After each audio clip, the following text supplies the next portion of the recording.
YouTube ২০২৫ সালে এমন একটা আপডেট নিয়ে এসেছে যেটা প্রত্যেকটা ইউটিউবারদের কিন্তু খুবই গুরুত্বপূর্ণ।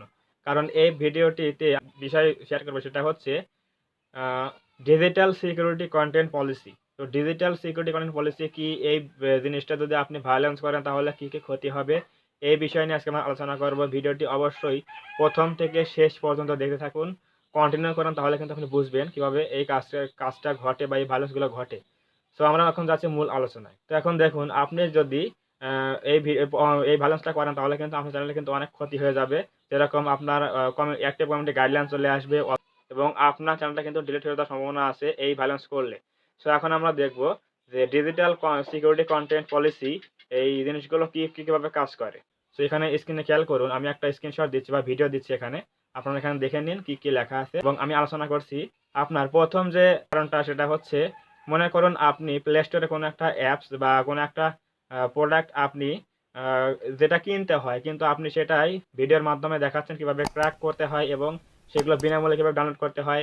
এই সকল বিষয়ে যদি কোনো ভিডিও তৈরি করেন তাহলে কিন্তু আপনার সেই চ্যানেলের মধ্যে সেই ভিডিও থেকে কিন্তু ইউটিউব কিন্তু অ্যাক্টিভ কমিউনিটি গাইডলাইন স্ট্রাইক দিতে পারে অথবা আপনার চ্যানেলটা কিন্তু পুরোপুরি ডিলিট করে দিতে পারে।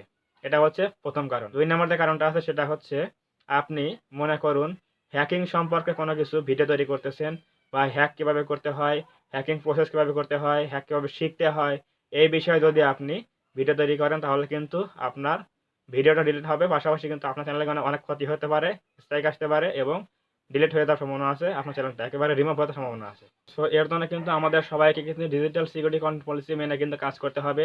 ২০২৫ সালে কিন্তু এই ডিজিটাল সিকিউরিটি কনটেন্ট কিন্তু অনেক হার্ড হয়ে যাবে বা হার্ড হয়ে যাচ্ছে। সো এই এখনো কিন্তু অনেকেরই কিন্তু চ্যানেলের মধ্যে স্ট্রাইক চলে আসতেছে এবং চ্যানেলটা কিন্তু ডিলিট হয়ে যাচ্ছে অনেকের। তো এই বিষয়টা আপনারা খেয়াল রাখবেন যে ডিজিটাল কনটেন্ট সিকিউরিটি পলিসি অমান্য করে কিন্তু কোনো ভিডিও তৈরি করা যাবে না। এখান থেকে আপনারা সবাই সাবধান থাকবেন এবং আপনার চ্যানেলটা কিন্তু সুরক্ষিত রাখবেন। সো এটাই হচ্ছে আজকের আলোচনা ছিল। যদি আজকের ভিডিওটি ভালো লাগে থাকে অবশ্যই একটা লাইক দিবেন এবং কমেন্টে আপনার মতামত জানাবেন ভিডিওটি কেমন লেগেছে এবং আপনি যদি আমাদের চ্যানেল নতুন হয়ে থাকেন অবশ্যই চ্যানেলটা সাবস্ক্রাইব করবেন এবং পাশে থাকা বেল আইকনটি অল প্রেস করে দিয়ে আমাদের পরিবারের সদস্য হয়ে যাবেন। ধন্যবাদ সবাইকে। দেখা হবে এরকম কোনো নতুন হেল্পফুল ভিডিওতে।